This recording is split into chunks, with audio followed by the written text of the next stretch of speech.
सांगली येथील अहिल्यानगर चौकात मुरमाने भरलेला डंपर खाली चिरडून 2 वर्षाचा चिमुकला जागीच ठार झाला।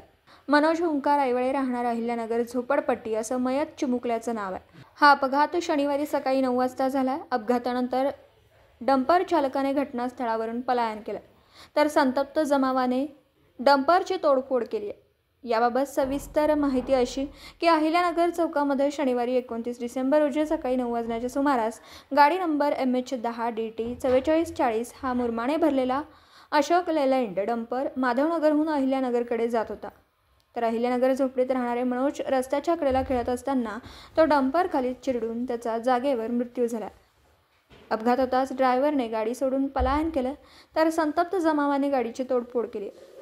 सदर गाडीवर गजानन सप्लायर्स असं लिहिलं असून अहिल्यानगर चौकातील पांढरा पट्ट्याजवळ हा अपघात घडला। सदर घटनेची माहिती मिळताच कुपवाड MIDC पोलीस घटनास्थळी दाखल झाले। पोलिसांनी घटनास्थळी पंचनामा करून डंपर ताब्यात घेतला, तर पोलीस अधिक तपास करीत आहेत।